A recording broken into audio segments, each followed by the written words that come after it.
오늘도 하나님의 말씀 로마서에 있는 말씀을 먼저 보시겠습니다. 로마서 5장 8절에 있는 말씀입니다. 성경이 있으신 분들은 다 찾아서 함께 좀 읽었으면 좋겠습니다. 로마서 5장 8절에 있는 말씀입니다. 찾으셨으면 함께 같이 읽도록 하겠습니다. 우리가 시작. 우리가 아직 죄인 되었을 때 그리스도께서 우리를 위하여 죽으심으로 하나님께서 우리에게 대한 자기의 사랑을 확증하셨느니라. 아멘. 여러분들과 함께 말씀의 은혜를 나누게 하신 하나님께 감사를 드립니다.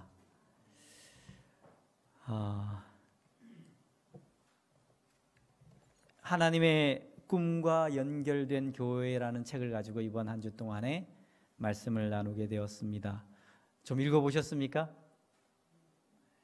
아직 몇 분밖에 안 읽으신 것 같습니다. 정말 우리에게 깊은 마음에 감동을 주는 정말 은혜의 말씀인 것 같습니다. 오늘은 두 번째 날, 제목이 죄인의 친구입니다. 37쪽입니다. 이 죄인의 친구, 사람들은 친구를 잘 사귀어야 된다 그럽니다. 그런데 아이들이 모여서 못된 짓을 하다가 여러 명이 잡히면 엄마들이 다 한마디씩 합니다. 우리 애는 착한데 뭐를 잘못 사귀어서요? 친구를 잘못 사귀어서. 그 잘못된 친구 엄마들한테 물어보면 또 뭐라 그래요? 똑같은 소리를 하죠? 우리 애는 원래 착한데 친구를 잘못 사귀어서. 그래서 손가락질 받고 사람들이 꺼려하는 사람들은 아무도 친구하려고 하지 않습니다. 제가 학교를 그만두고 시골에 내려갔을 때 초등학교 때 저하고 친하게 지내던 친구가 이거 왕이 됐습니다. 뭔지 아시죠? 주먹왕이 됐습니다. 중학교 2학년 때 벌써 고등학교 1, 2학년까지는 이 아이한테 손을 못 댑니다. 저는 그저 제 초등학교 친구라서 너무 스스럼 없이 친하게 지냈는데 이 친구는 이미 그 동네를 다 평정을 하고 있었습니다. 그런데요, 이 주먹왕이 되는 것도 아무나 되는 게 아니더라고요. 이 친구가 주먹왕이 되기 위해서 얼마나 노력하는 줄 아십니까? 아침 새벽에 걸어서 올라가면 거의 한 40분 이상 올라가야 되는 산을 뛰어 올라갔다가 뛰어 내려옵니다. 그리고는 팔굽혀펴기를 하는데요, 제가 깜짝 놀랐어요. 몇 개나 할 것 같습니까? 보통 한 20개씩 해요. 많지 않지요, 20개? 그런데 그냥 하는 게 아니고요, 물구나무를 선 채로 팔굽혀펴기를 하루에 20개씩. 기본적으로 최소한. 그리고 좀 컨디션 좋은 날은 한 50개씩 팔굽혀펴기를 물구나무 선 채로 하더라고요. 하루도 안 빠지고 합니다. 매일. 그리고는 옛날에는 자전거 안에 주부가 있었어요. 이렇게 둥그런 자전거 안에 주부를 벽에다가 박아놨더라고요. 이거 뭐 하는 거냐 그랬더니 주먹에는 어깨 힘이라고 하루에 500개씩 땡겨요. 자전거 주부를. 그러니 이 아이하고 싸울 때 한 방만 맞으면 그냥 기절을 한다 그럽니다. 저한테는 참 좋은 친구인데 사람들이 다 싫어해요.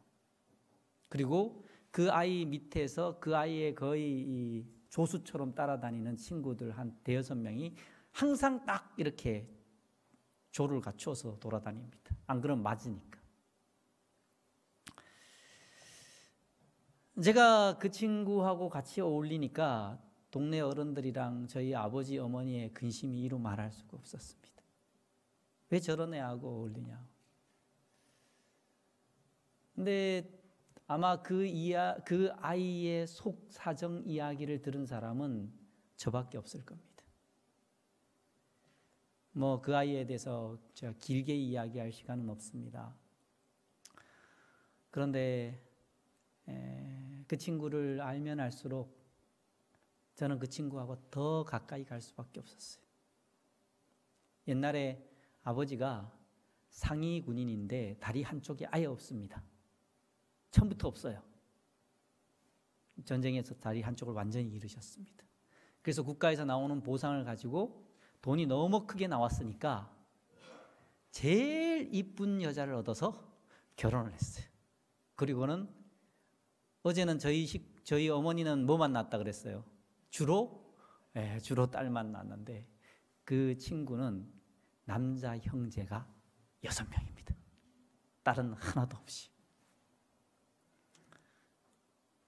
그런데 그 어머니가 6번째 아들을 낳은 다음에 도망을 가셨어요.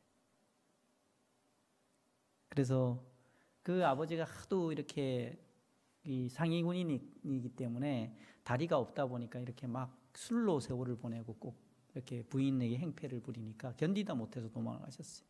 그래서 초등학교 1학년, 2학년 때부터 그 집 안살림은 전부 다 그 친구가 다 했습니다. 그런데 아버지가 수시로 때려요. 때리는 이유가 뭔지 아십니까? 그 집에서 유일하게 6형제 중에 유일하게 엄마를 닮은 아이가 얘밖에 없었어요.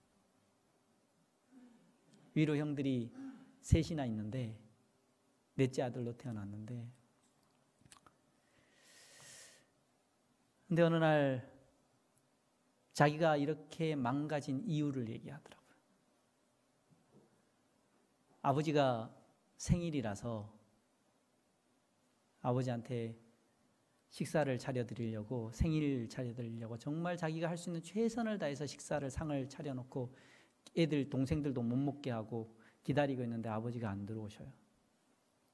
그날 자기 생일이니까 나가서 술을 시큰 드시고 들어오셔서 정말 자기가 최선을 다해서 차려놓은 상을 그 목발로 다 부시고 자기를 때리기 시작하는데 하나도 안 아프더래요. 왜냐하면 그 아버지를 위해서 차려준 식탁이 다 박살난 것에 너무 마음이 아파서 아버지가 때리는 게 하나도 안 아프더래요. 그리고 나서 인생을 포기해버렸어요. 나는 누구에게도 사랑받을 수 없는 사람이다. 그리고는 형이 있었는데 세상에서 가장 모범생이었습니다. 초등학교 때도 총학생회장도 하고 또 중학교, 고등학교 올라가서도 학생회장을 하면서. 근데 사람들에게 그렇게 칭찬받고 사람들에게 온갖 좋은 소리는 다 듣는 형이 집에서는 악마입니다. 자기를 말도 못하게 때리고. 그래서 이 세상에는 정의와 선한 것이 없다고 믿어요. 저는 그 아이에게 어떻게 하면 내가 알고 있는 하나님과 사랑을 좀 이야기해 줄 수 있을까? 수시로 그 집에 가서 그 아이하고 같이 이야기를 많이 나눴는데 저에게 좀 이렇게 호감이 생겨서 그런가 저희 집에 놀러 오기 시작해서 저희 집에서 노는데 문제는 같이 잘 놀다가 우리 집을 도저히 견디지 못하고 뛰쳐나가는 일이 생겼습니다. 바로 저녁 예배 드리는 시간에 둘러앉아서 예배를 드리면 그냥 옆에 앉아 있으면 되는데 얼굴이 새빨개지고 달아오르더니 결국 뛰쳐나가더라고요. 예배라는 자체를 견디지를 못하더라고요.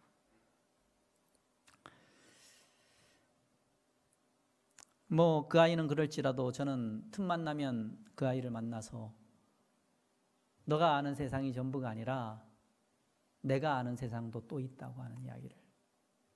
그래서 저를 참 많이 의지했어요.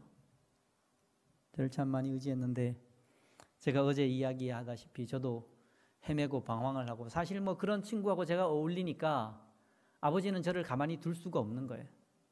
그래서 산속으로 또 강원도 산골짜기로 저를 보내셔서 한 1년씩 가 있다가 돌아오고 하는데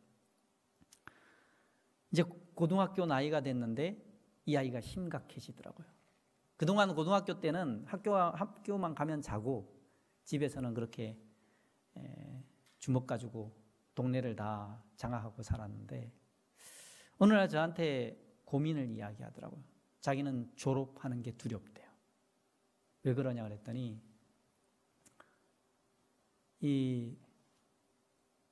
자기가 이렇게 이미 그쪽 세계를 맛보기 시작해서 알게 됐어요. 그래서 그 동네는 머리 좋은 것도 필요 없고 아무것도 필요 없고 딱 두 가지만 있으면 된대요. 싸우는 기술하고 또 한 가지는 의리만 있으면 된대요. 그래서 자기는 이 세계가 훨씬 더 좋대요. 그런데 졸업하고 그 세계를 뛰어들면 자기 때문에 너무 많은 사람들이 고통스러워질 것 같다고. 착해요, 안 착해요? 동네 사람들은 그 아이하고 어울리는 친구들한테 다 걔 때문에 망가졌다 그러는데 제가 만나서 보니까 그 아이도 너무 착한 아이였어요. 그래서 아니라고, 그가 아니라고. 내가 너의 길을 내가 할 수 있는 한 최대한 알아봐 줄 테니까 너무 걱정하지 말라고. 그런데 고등학교 2학년이 끝나갈 무렵 제가 한 달 정도 집을 비우고 있는 사이에 전화가 왔어요. 그 아이가 죽었다는 소식이 들렸어요. 정말 얼마나 많이 울었는지 모릅니다.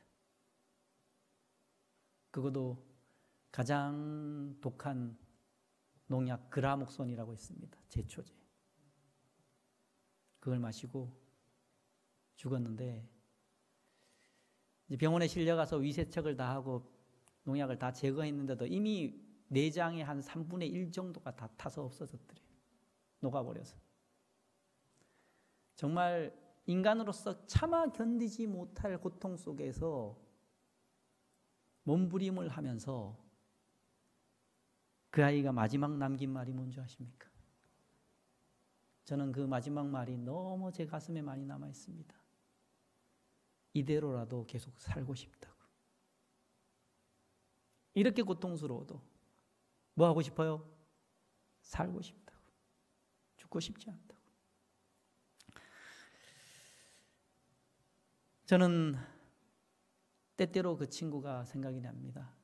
제가 고등학교 2학년 때 2학년 맞춰갈 무렵에 저도 제 미래가 암담했지만 저보다 더 암담한 그 친구를 조금만 더 잡아줄 수 있었더라면 하는 그 한탄 때문에 제가 한 3일을 울었어요. 3일 내내 눈물로 시간을 보냈습니다.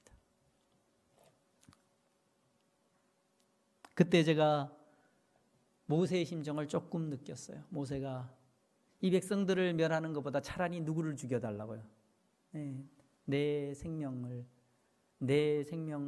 이름을 생명책에서 지워달라고 기도했던 모세의 기도가 생각났습니다.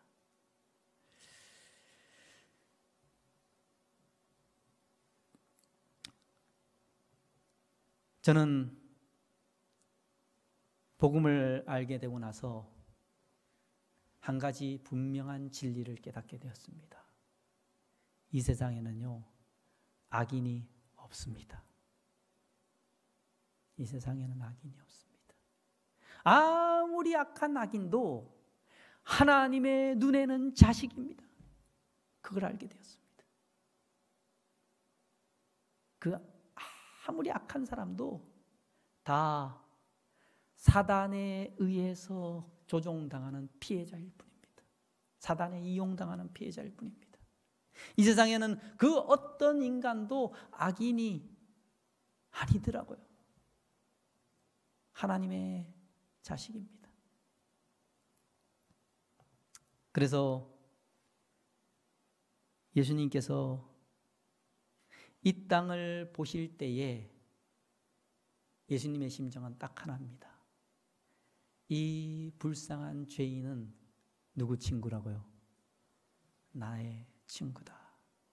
이것이 예수님의 마음입니다.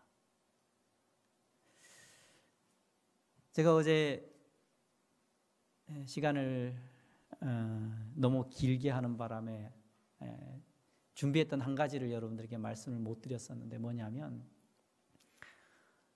자기가 자기를 바라보면 이 좋은 점이 많아요? 안 좋은 점이 많아요? 예, 당연히 안 좋은 점이 많죠. 그런데 이것이 지극히 정상입니다.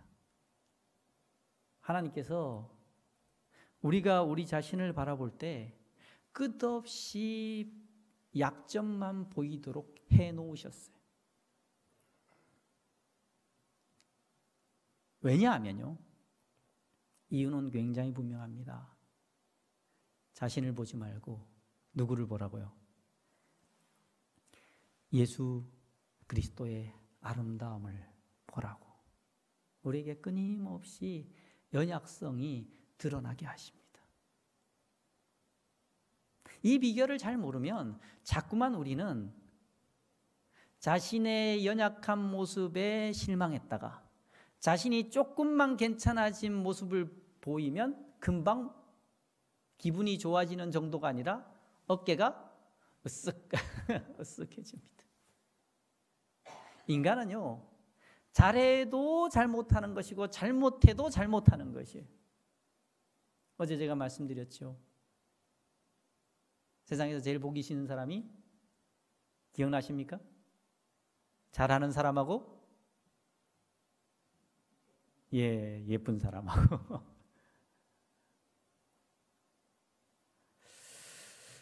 그래서 우리가 우리 자신을 바라보지 않고 누구를 바라보도록요? 예수님의 아름다우심을 바라보도록 하나님께서는 우리에게 끊임없이 실망하게 하십니다. 그래서 자신을 의지하지 아니하고 예수님만 의지하는 사람을 하나님께서는 나의 친구다라고 말씀하십니다. 얼마나 거창한 일을 해서가 아니라 예수님은 신이십니다. 하나님이십니다. 무엇이 더 필요한 게 있습니까? 우리가 얼마나 잘 보여야 되겠습니까? 다 필요 없습니다. 예수님과 함께 있는 자가 예수님의 친구입니다. 그 친구가 제가 수시로 그 집에 가서 같이 지내면서 그 아이의 그 마음속 깊은 곳에 응어리 잡힌 이야기들을, 정말 한이 맺힌 이야기들을, 하루는 몸에 열이 너무 나서 몸살 기운이 있어서 도저히 걸을 수가 없어서 학교를 못 갔대요. 열이 펄펄 나갖고 학교를 못 갔는데 둘째 형이 학교 갔다 오더니 아프냐고 물어보시는 것이 정상인데 그게 아니고 다짜고짜 너 학교 안 갔어? 예, 그랬더니 그때서부터 때려갖고 2시간 동안 때렸는데 방바닥에 장판이 안 보일 정도로 피가 다 고일 만큼 맞았다 그러더라고요. 태어나서 가장 많이 맞은 때라고.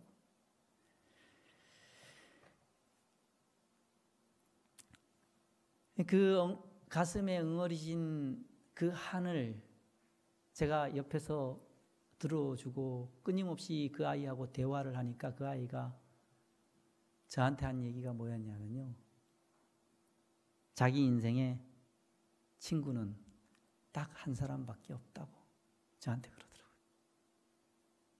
그렇게 그 아이를 좋아하고 쫓아다니는 사람이 많고 정말 목숨처럼 그 아이를 좋아해 주는 친구들이 잔뜩 있는데도 저한테 친구는 하나밖에 없다고 이야기를 하더라고요. 왜요? 같이 아플 때 같이 있어주기 때문에 그렇습니다. 이 책에 있는 내용을 조금만 더 살펴보겠습니다. 좀 앞에 거는 좀 넘어가서요. 제가 처음에 본 내용은 42쪽입니다.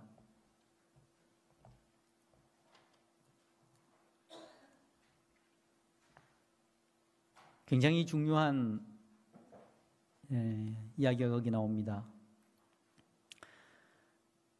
42쪽 맨 위쪽에 하나님께서 아담과 하와에게 좋은 소식이 되시고 노아에게 안전한 방주가 되시며 아브라함에게 최고의 상급이 되시고 야곱에게 승리의 이름이 되시며 이스라엘 자손에게 성전이 되심은 모두 자신의 값진 희생을 전제로 하신 것이었다. 아브라함이 그가 자식을 아들을 바치려고 해서 하나님한테 잘 보인 게 아니고요. 아브라함, 아담과 하와 그리고 야곱, 이 성경에 나오는 모든 하나님의 백성은 예수 그리스도의 십자가를 믿고 구원을 얻은 것입니다. 왜냐하면 그들이 끊임없이 양을 잡아서 제사 지내면서 예수님께서 이 피 흘려 죽는 양의 모습으로 돌아가실 것을 믿었기 때문입니다. 그래서 이들의 구약 성경에는 율법에 의해서 의인이 된 것이 아닙니다. 구약 성경도 똑같이 의롭게 되려면 믿음이 있어야 되고, 무슨 믿음요? 예수 그리스도에 대한 믿음이 있어야 되는 것이었습니다.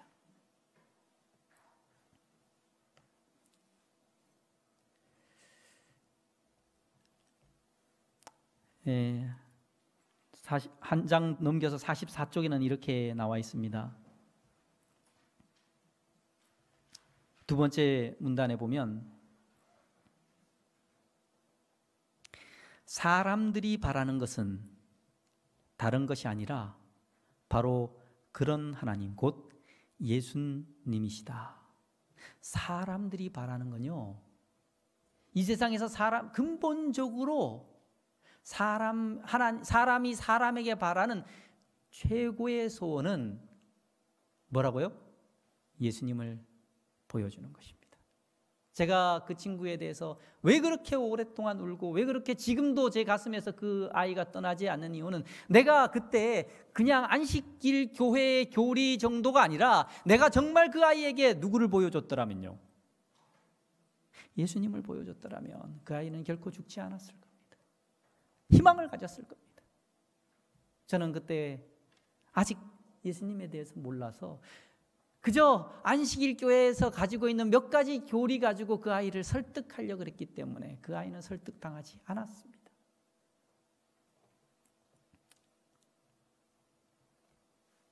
사람들이 뭘 원한다고요? 예수님을 원합니다. 예수님의 이름의 뜻이 무엇입니까? 예수님의 이름의 뜻, 구원자입니다. 구원자. 사람들은 예수님 곧 나를 구원해 줄 한 분을 기다리고 있습니다. 따라서 해보겠습니다. 사람들은 예수님을 원합니다. 그래서 이 세상에서 가장 유용한 사람이 되는 것은요, 운동을 좀 잘해서 뭘 좀 잘 고쳐서 돈 좀 많이 벌어서 그런 거 아니에요. 사람을 치료해주고 그 정도는 다 작은 것들입니다. 사람들은 그 마음속 깊은 곳에 진정한 소원이 한 가지 있다면 내 아픔을 끄집어내었을 때 위로해 줄 수 있는 구원자를 원하고 있습니다.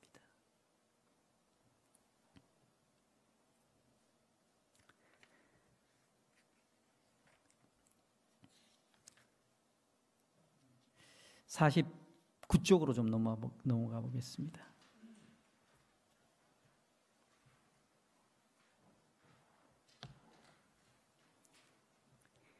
49쪽에 두 번째 문단에 보면 예수님의 접촉 하나, 발길 하나가 사람들을 감동시켰다. 예수님이 누구를 만나든지 그가 접촉하시는 분, 것과 그분이 발길을 옮기는 곳에서는 뭐가 있었어요? 감동이 있었습니다.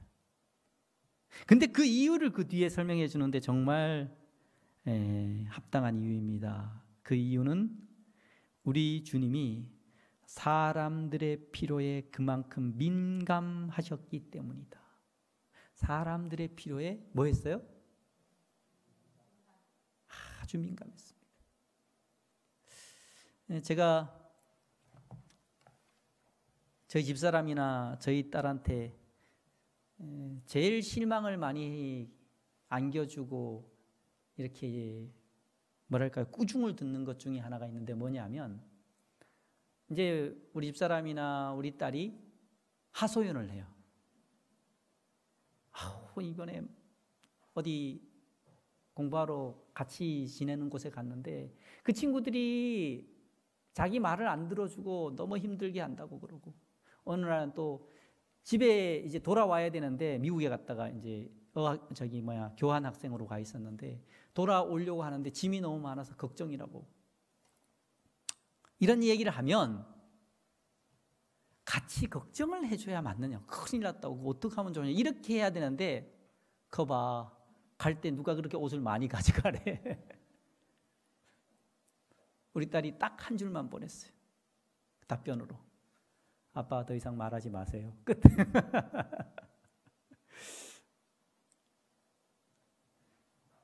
저는 이렇게 공감이 먼저 되는 것이 아니라 뭘 하려고 그래요, 자꾸만. 원인을 분석해 갖고 너 그거 잘못됐으니까 그래서 그런 거야 라고 이야기를 하면 저희 집사람 얼굴이 싹 바뀝니다. 내가 저런 것을 남편이라고 두고 살았나는 표정으로 싹 바뀝니다. 뭘 못하고 있는 겁니까? 집사람이 말하는 것에 뭘 필요로 하고 있는지를 제가 전혀 공감을 못하고 있는 것입니다. 근데 그게 노력한다고 되는 게 아니더라고요. 그걸 하려면, 그게 되려면요, 여자로 태어나야 되더라고요. 남자들은 그게 안 됩니다. 좀 노력하다가 이건 노력한다고 되는 게 아니구나, 이쪽에서는 점수를 얻을 생각 말고 딴 데로 점수를 얻어야 되겠구나, 바꿨습니다, 전략을. 그런데 예수님의 가장 큰 특징은요, 어디에 천재냐면요, 공감의 천재입니다. 정말 어떤 사람도 예수님에게 가서 위로를 얻지 못하는 사람은 아무도 없었습니다. 왜 그렇습니까? 함께 아파하기 때문에 그래요. 함께 아파하기 때문에. 조금 더 넘어가서 57쪽에 좀 많이 넘어갔죠? 57쪽에 있는 말씀 보겠습니다. 사람들이 예수님께 끌렸던 이유를 이야기하고 있습니다.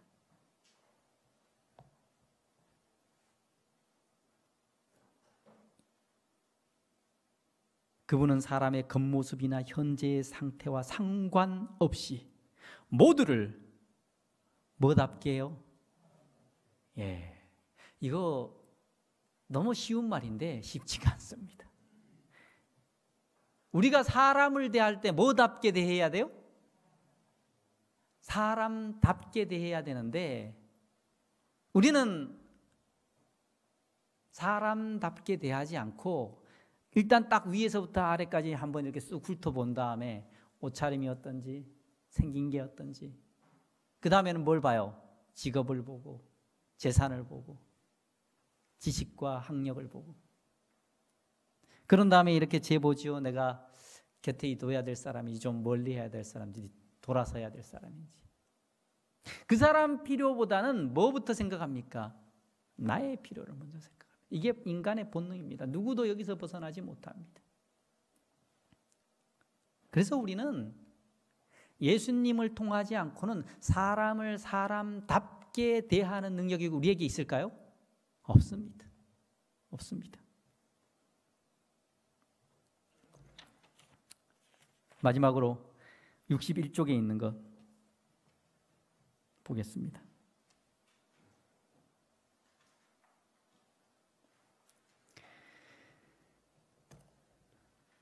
끊임없이 우리를 공격하고 우리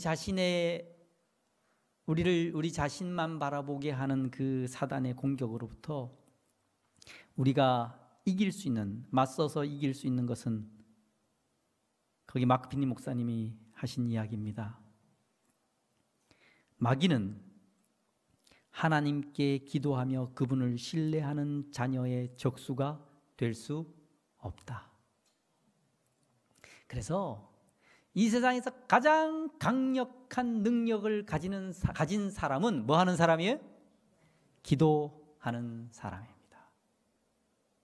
정말 이 기도에 대해서도 할 얘기가 너무 많은데 제가 기회되면 제가 북한에서 있었던 기도하는 이야기를 좀 전해드리겠습니다. 그래서 예수님을 믿는 사람은요, 딱 두 가지만 갖추고 있으면 됩니다. 첫 번째로는요, 뭘 잘해야 돼요? 기도를 잘해야 됩니다. 기도를 어떻게 하느냐에 따라서 그 사람이 얼만큼 예수님을 보여줄 수 있느냐를 결정짓습니다. 내가 나를 바라볼 때 내가 꽤 예수님 같아 이러면 어떻게 됩니까? 교주가 됩니다. 교주. 제가 한동안 성경을 혼자서 막 열심히 연구하다가 어머니 제가 성경에서 이런 걸 깨달았어요. 그래서 어머니한테 막 얘기해 주면 어머니가 심각하게 들으시다가 어느 날 저한테 한마디만 하시더라고요. 딴 건 다 좋은데 교주는 되지 말아라 그러시더라고요. 제가 하도 성경을 제 마음대로 해석을 하니까 교주는 되지 마라. 성경을 자기 마음대로 해석하면 나중에 무슨 결론이 나오냐면요, 성경을 읽으면 읽을수록 자기가 뭐 같아요? 예수님 같아요. 자기가 자기를 바라봤을 때 예수님 비슷하다고 생각하면 다 뭐가 될 사람들이에요? 교주 후보입니다. 교주 후보. 최근에 그런 분 한 분이 우리 교회를 떠나셨죠. 제가 마지막까지 그분을 만나서 이야기를 나눴는데요. 저는 어렸을 때부터 그분하고 아주 친하게 지냈기 때문에 제가 그분이 이렇게 그렇게 된 것이 안타까워서 재작년에 환자한 사람을 데리고 만나자 그랬더니 공항에서 만날 수 있다. 그래서 공항에서 만나서 정말 친하게 이야기 나누면서 정말 허심탄회하게 이야기를 나눴는데 뭐가 변한 줄 아십니까? 눈빛도 변했고요. 마음이 변한 게 보여요. 그동안 억눌러 놨던 교만과 자부심과 이 부정적인 생각이 어둠으로 꽉 그 사람을 감싸고 있는 게 보이더라고요. 그래서 제가 아무리 설득해도 이분은 제가 데리고 간 환자는 암 환자였는데 예수님 안 믿는 사람인데 제가 그 환자한테 설득해서 이상구 박사 세미나에 좀 가서 들어봤으면 좋겠다고 아무리 설득해도 안 가시더라고요. 가기 싫대요.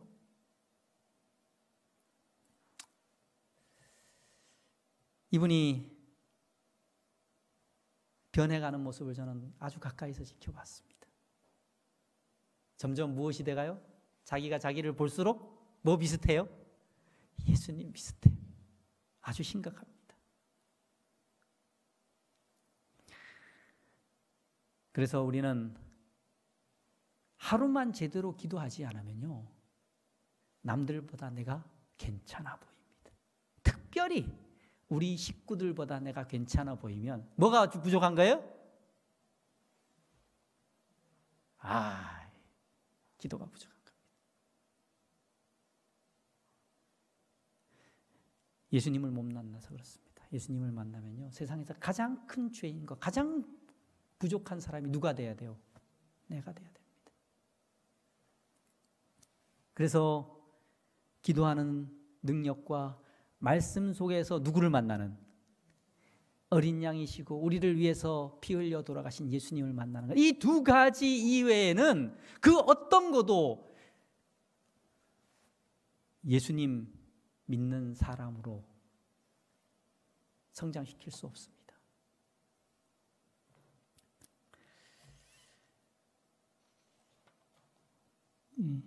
죄인의 친구의 맨 마지막에 가장 큰 능력은 십자가의 사랑이다라고 결론을 내리고 있습니다. 시간이 또 이렇게 많이 가버렸네요. 제가 되는 대로 좀 이렇게 북한에서 있었던 이야기를 조금만 좀 말씀드리겠습니다. 어제 제가 어떻게 하다가 북한에 가게 됐는지 좀 말씀을 드렸습니다. 못 들으신 분은 녹음이 아주 잘 돼 있더라고요. 저도 들어봤습니다. 이 마이크 시스템이 너무 좋아서 그런지 제 목소리가 아주 좋게 들리더라고요. 기도를 덜 했나 봅니다. 정말 하나님께서 말도 안 되는 방법과 길로 저를 북한으로 보내셨어요. 저는 이해할 수 없었습니다. 제가 북한에서 이런 요청이 있어서 간다 그랬더니 정말 믿음이 좋은 우리 집사람은 얼른 가래요. 죽는지 사는지도 모르고 얼른 가래요. 근데 저희 엄마는 다르시더라고요. 저희 엄마는 야야 거기가 어디로 가려고 그러냐. 거기 가서 잘하면 요놈 일 좀 시키자 그러고 억류시킬 거고 잘못하면 거기서 일 잘못하면 어디 보낸다 그래요. 이거 물어봐서 대답 못하는 한국민 사람이 별로 없더라고요. 못하면 아오지 탄강 보낸다고. 거기를 왜 가려고 그러냐. 신약과 공부 잘하고 목사로 빨리 목회를 나오지 그럼 못하러 북한을 가느냐고 어머니가 애가 타셨어요. 그래도 기도를 했는데 하나님께서 길을 열어주시니 어떻게 해야 돼요? 가야 됩니다. 저는 정말 무서운 게 없는 사람이었어요. 그래서 두려움이 없는 사람인데 막상 이렇게 그 당시는 동해에서 배가 갔거든요. 배를 딱 타고 망망대해로 갔는데 엄청난 유람선이 어마어마하게 큰 유람선인데 망망대해라는 데를 가보니까 배가 너무 작아요. 저는 그런 거 처음 봤습니다. 아무것도 보이지 않고 뭐만 있어요? 내가 탄 배 한 척만 있어요. 그때 덜컥 두려움이 몰려오더라고요. 무서워요. 갔다가 살아서 돌아오지 못할 것 같아요. 정말 죽을 것 같아요. 그래서 한번 두려움이 몰려오기 시작하니까 감당이 안 돼요. 배 안에서 그 당시 관광선이었기 때문에 뭐 춤을 추고 난리가 났어요. 공연을 하고 마술을 하고 그런 게 눈에 보일까요? 당장 생명이 왔다 갔다 하는데 그런 게 뭐가 눈에 들어오겠습니까? 그것들을 뒤로하고 배 갑판 위에 올라가서 서산으로 해가 넘어가는 석양을 바라보면서 내가 살아 돌아올 수 있는 길은 딱 한 가지밖에 없습니다. 뭐를 해야 됩니까? 하나님께 구해야 됩니다. 그 자리에 꿇어 앉아서 정말 간절히 기도했습니다. 하나님 딴 거 바라지 않습니다. 살아서만 돌아오게 해주십시오. 왜요? 죽을 것 같으니까. 그리고서 배에서 내렸는데 관광 초기입니다. 2000년 제가 7월에 북한을 들어갔습니다. 살벌하기가 이루 말할 수가 없습니다. 북한의 군인들이 자기네 북한 땅에 남한 괴뢰군 에미나이들이 왔다고 하면서 얼마나 무섭게 째려보고 수시로 총을 들이대요. 수시로. 정말 얼마나 무서운지. 그런데 문제는 저는 관광객들 한국 사람들하고 같이 지내는 게 아니라 거기서 북한 마을을 지나서 이 군 경비초소 3개를 지나가야 됩니다. 군 경비초소 3개를 지나서 북한 마을을 한 군 단위 마을을 지나서 농장까지 가야 돼요. 그리고 농장에 딱 떨어지면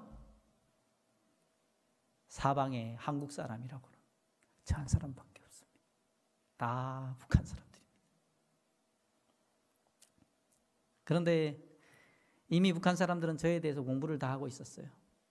제가 한 몇 개월 동안 못 들어온 사이에 저에 대해서 저희 애들 이름까지 다 외우고 있더라고요. 제가 어디에 살고 있고 제가 신학과 2학년 다니다가 온 것까지 다 농장원들이 다 알고 있더라고요. 문제는 제가 전문적인 농업 지식을 가지지 못한 것을 아니까 거기 있는 농업 지도원들이 저 알기를 정말 발밑에 때만도 생각 안 해. 정말 사람을 우습게 취급해서 할 수 있는 게 아무것도 없어요. 농장에 들어갔는데. 거기다가 현대에 갔더니 현대도 이제 현대 아산의 직원으로, 현대그룹의 직원으로 들어가서 계약직 직원으로 들어갔죠. 들어가서 일을 시작하는데 현대 쪽 사람들도 저를 무시하고 북한 사람들도 저를 무시하고 참 무시 많이 당하고 살았습니다. 그런데 그거보다 더 끔찍한 건요, 북한 사람들이 농장에서 그러니까 자기네들이 농사지어서 북한 사람들이 갖다 먹는 것 같으면 아무 문제가 없어요.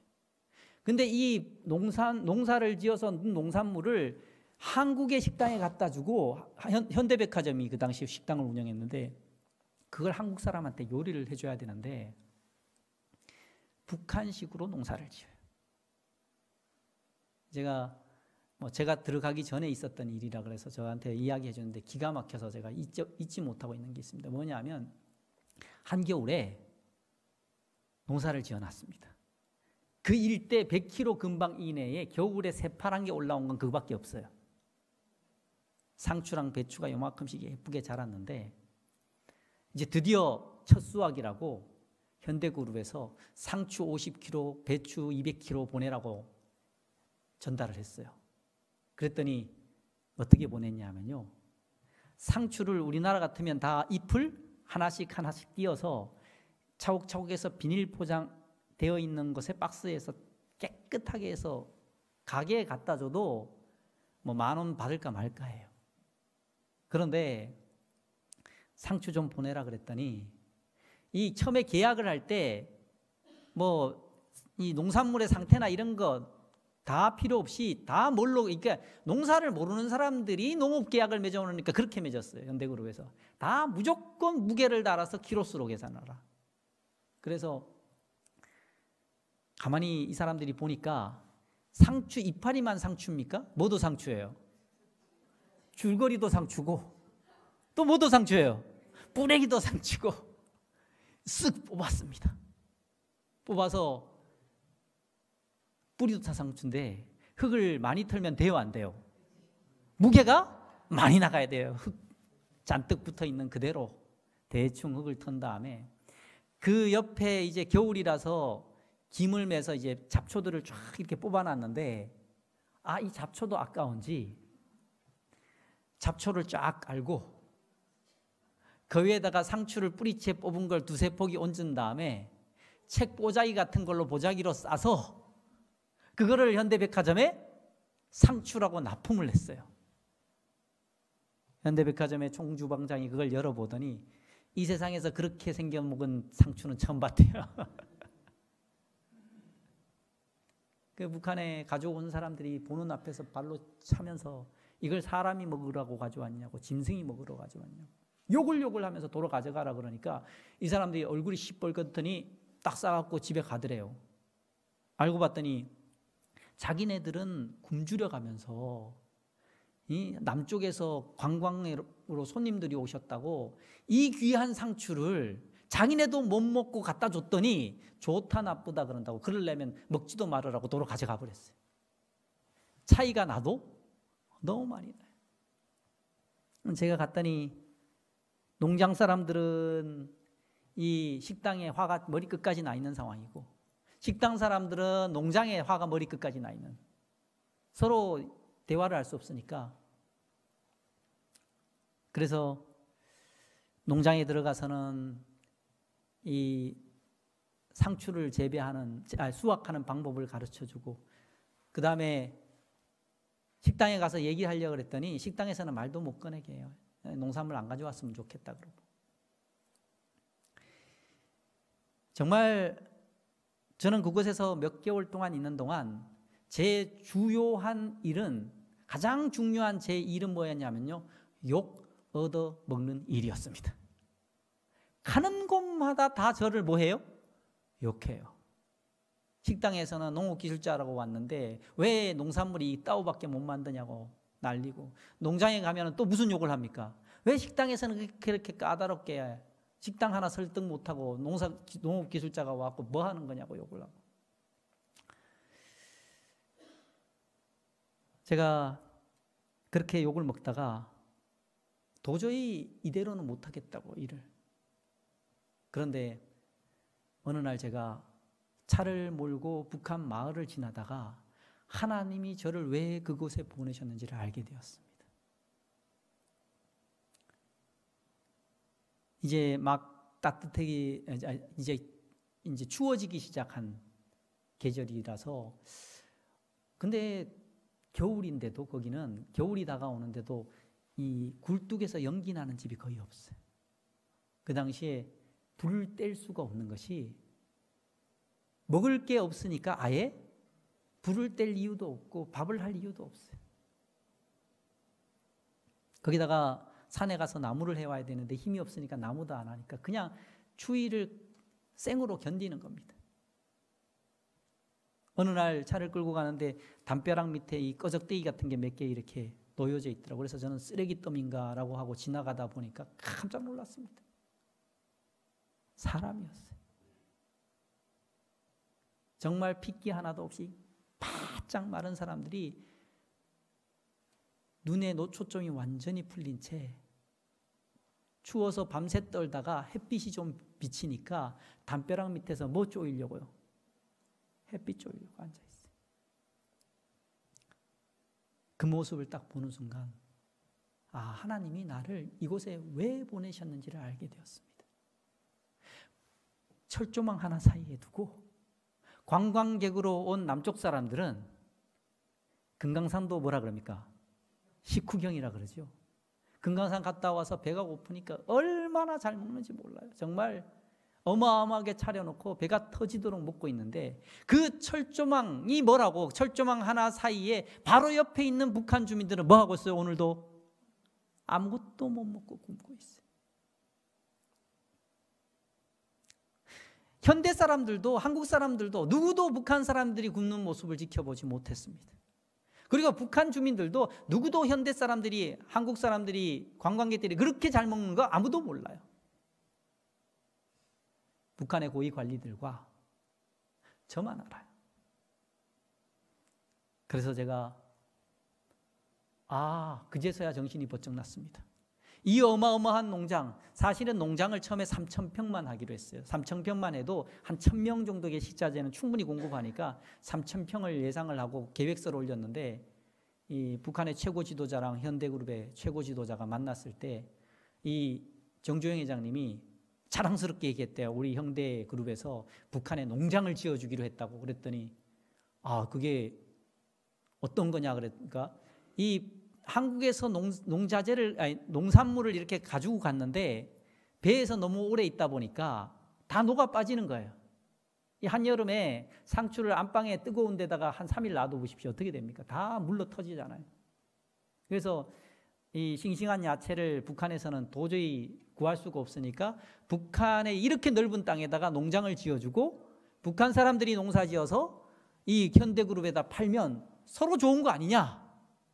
그래서 얘기를 했더니 얼마나 하냐, 얼마쯤 농장을 할 거냐. 그래서 한 3,000평쯤 한다 그랬더니 북한의 지도자가 하는 얘기가, 아니 현대처럼 이렇게 어마어마한 기업이 째째하게 3,000평이 뭡니까? 올리시라요. 이래갖고 뒤에다가 동그라미를 하나 더해서 갑자기 3,000평이 3만 평이 됐어요. 졸지에.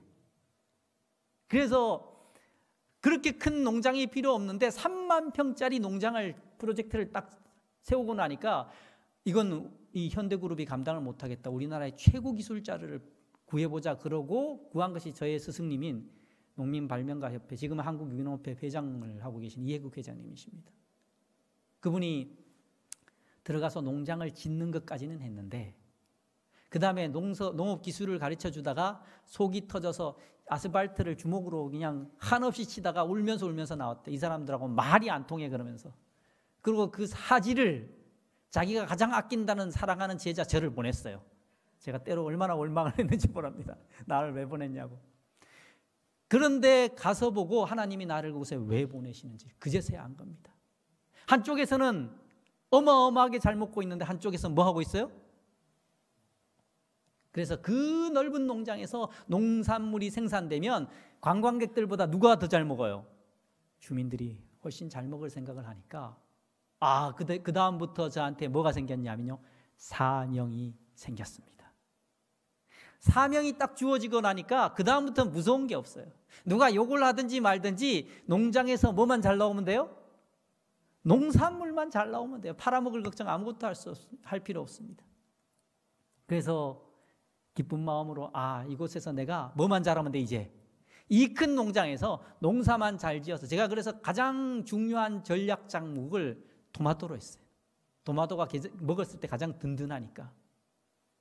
그래서 초점을 북한 주민에게 맞추고 농사를 짓기 시작했어요. 정말 하나님께서 사명을 주시면요. 그 어떠한 어려움도 그 다음부터는 어려움이 아닙니다.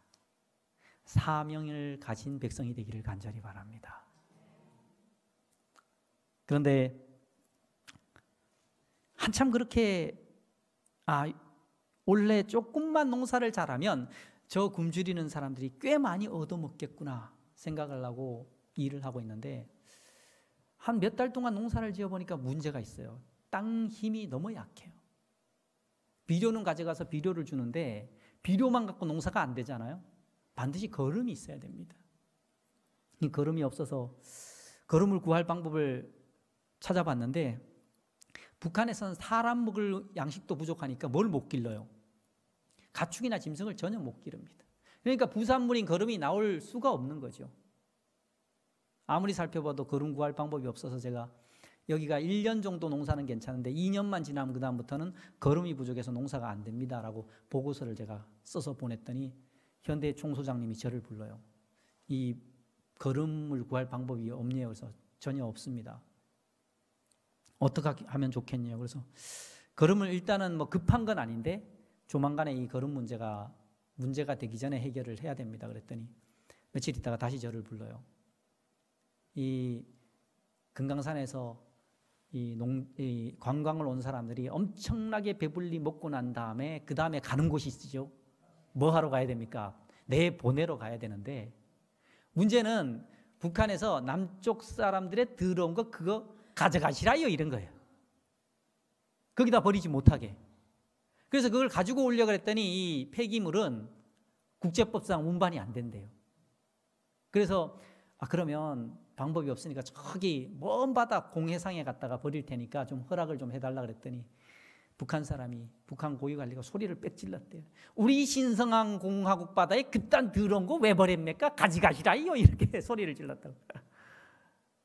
그래서 가져갈 수도 없고 버릴 수도 없어서 이 교회 한 절반만한 한 3분의 1만한 탱크를 여러 개 만들고 거기다가 이제 차곡차곡 채워가기 시작하는 거예요. 이제 그게 거의 다 차가고 있는데 해결 방법이 없어서 머리가 터지려고 그러는데 저한테 묻는 말이 이것도 거름이 되냐요. 그래서 옛날에는 이게 굉장히 더러운 거였지만 요즘은 이제 미생물을 집어넣어서 이걸 온도를 한 60도까지 확 끌어올리면 유해균들이 다 죽습니다. 그러면 액비가 돼서 액비를 농장으로 가져가면 사용할 수 있습니다. 그랬더니 좋은 생각이라 그러면서 며칠 있다가 북한 고위관리가 왔을 때 이 한국에서 온 농업 기술자가 이야기하는데 이렇게 하면 거름이 된다 그러니까 좀 우리가 거름을 다 만들어서 줄 테니까 좀 받으라고. 서로 얼마나 좋은 일입니까?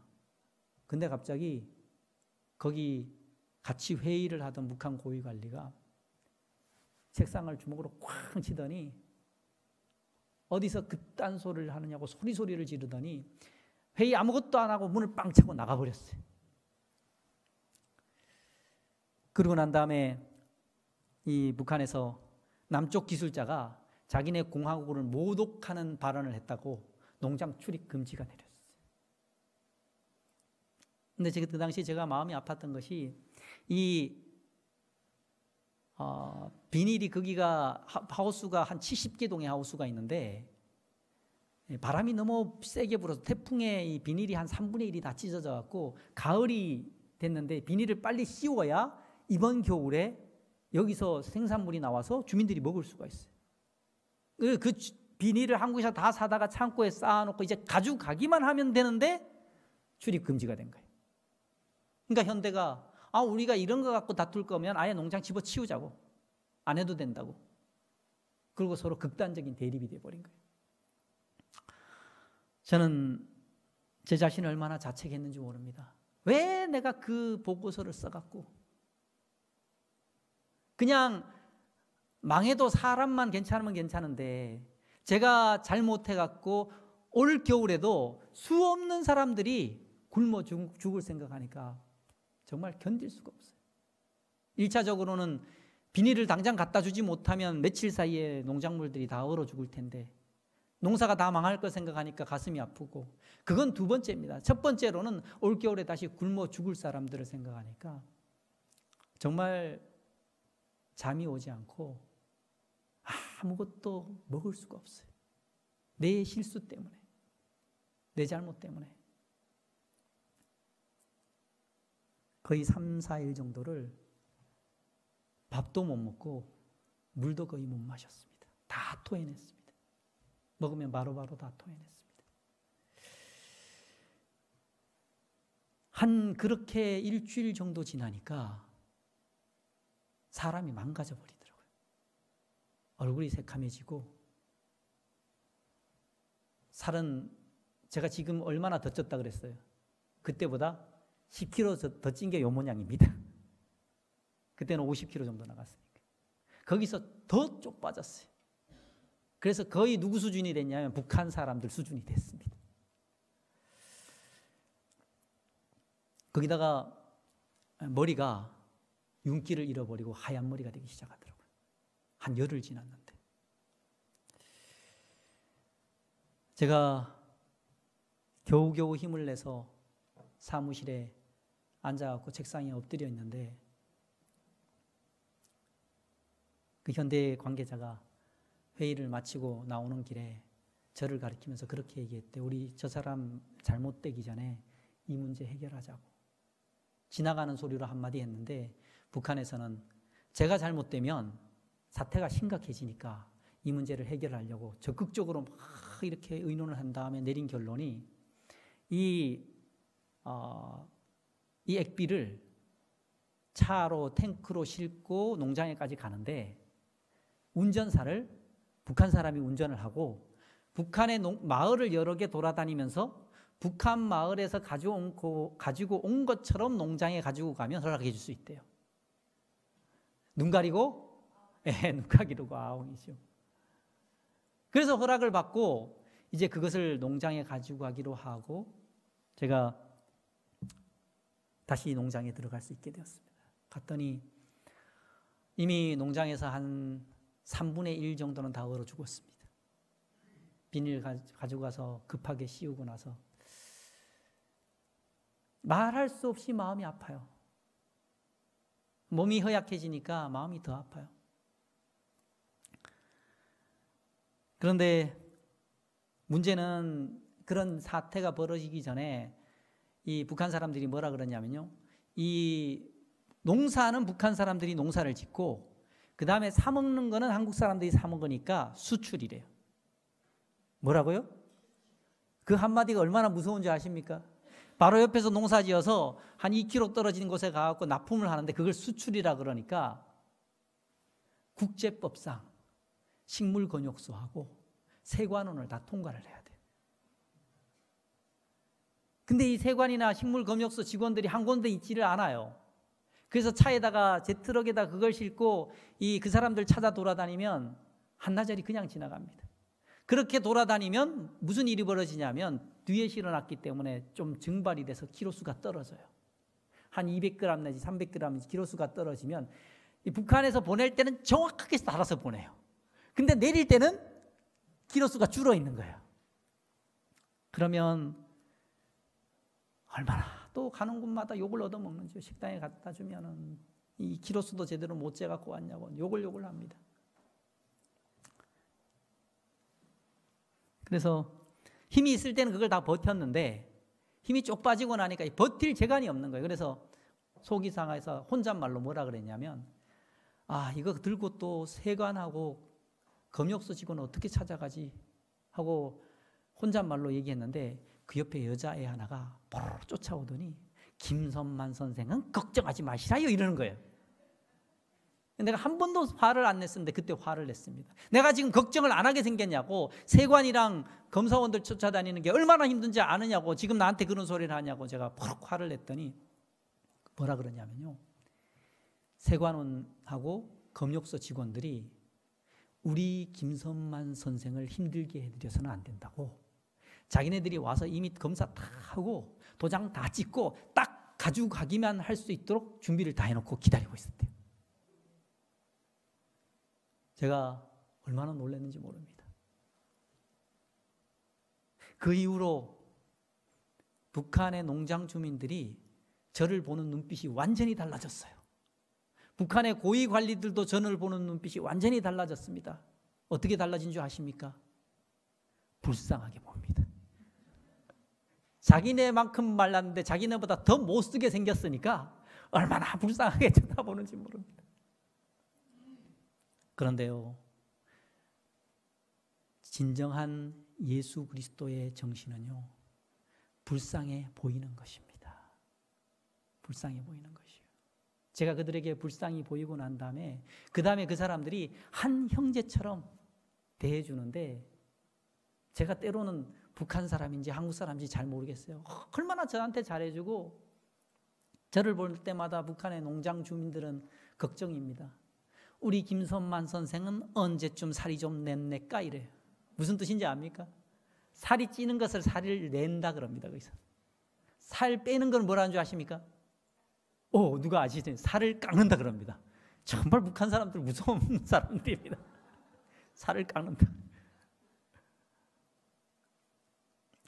제가 그곳에서 그렇게 그들에게 그러한 하나님의 사랑을 보여주고 난 다음에 그 다음부터는 저는 그 농장에 제 성경을 가지고 들어가서 아무리 성경을 읽어도 아무리 기도를 해도 아무도 저한테 타치하는 사람이 없습니다.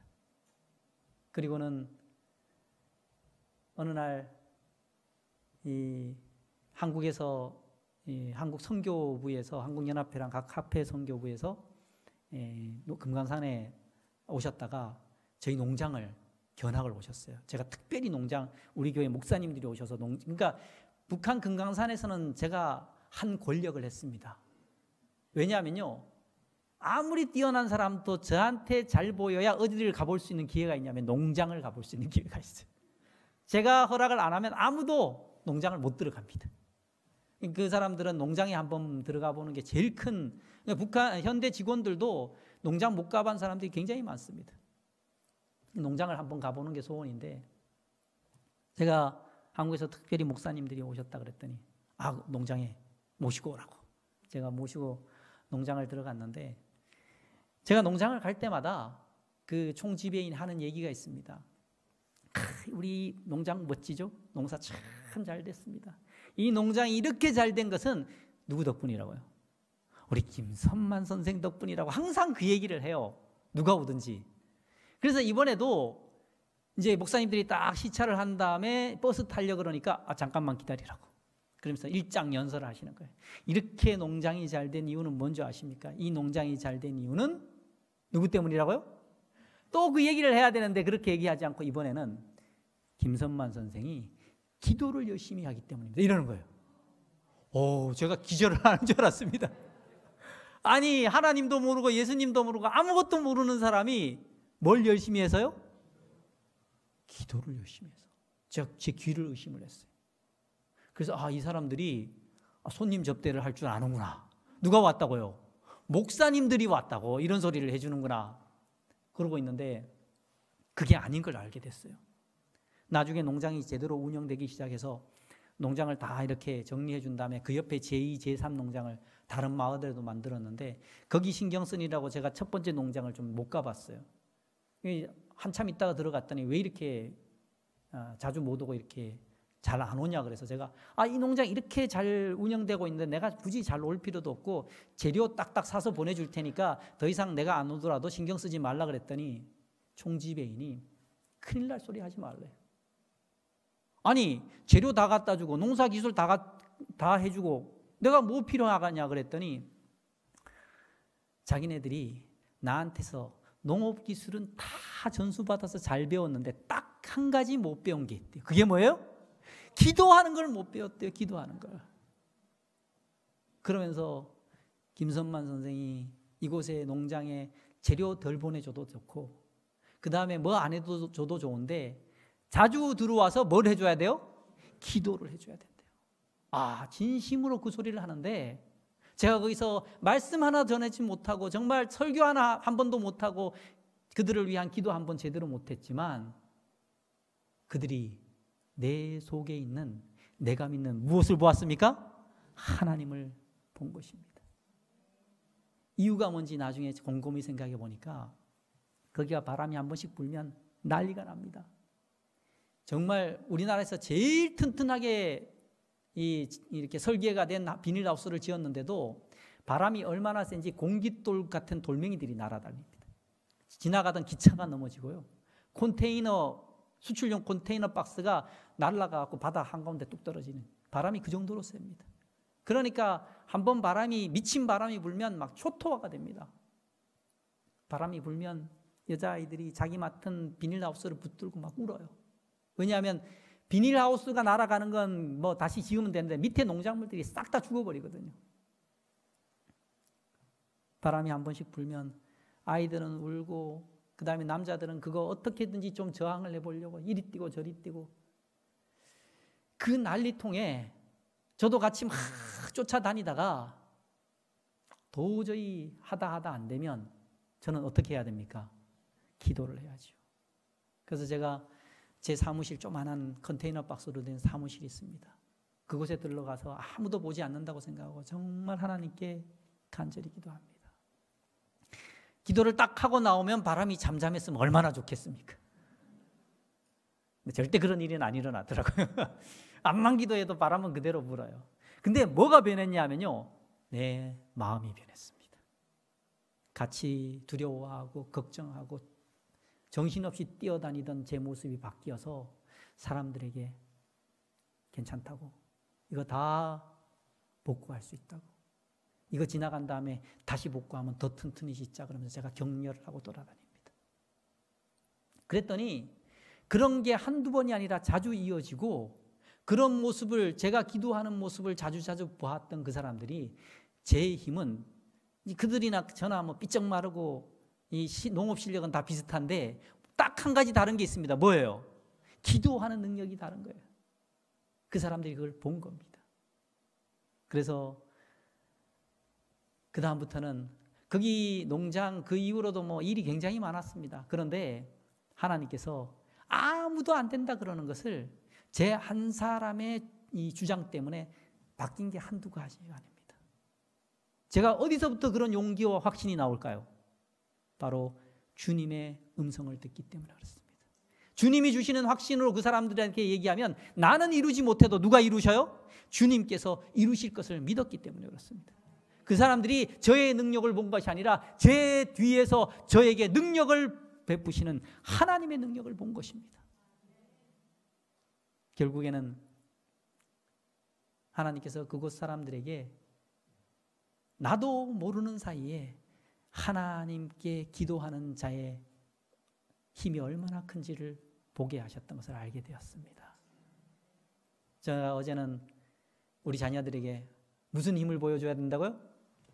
말씀을 보는 능력을 보여줘야 된다 그랬습니다. 말씀에서 얼마나 큰 행복이 주어지는지를 여러분들이 자녀에게 보여줘야만 그 자녀들이 여러분들을 보고 말씀의 흥미를 가십니다. 오늘은 두 번째입니다. 뭐 하는 능력을 보여줘야 돼요? 기도하는 능력을 보여줘야 됩니다. 기도하면 상황은 그대로일지 모르지만 그 상황을 바라보는 내 마음과 내 눈을 바꾸어 주시는 경험을, 그것이 이 세상에서 가장 큰 기적입니다. 나를 바꾸는 것, 나도 못하는 나를 바꾸는 걸 하나님은 반드시 하실 수 있는 것입니다. 이 기도의 능력이 여러분 삶에 충만해서 죄인도 친구로 볼 수 있는 그러한 성화된 눈을 하나님께서 여러분들에게 주시기를 간절히 바라면서 말씀을 마치겠습니다.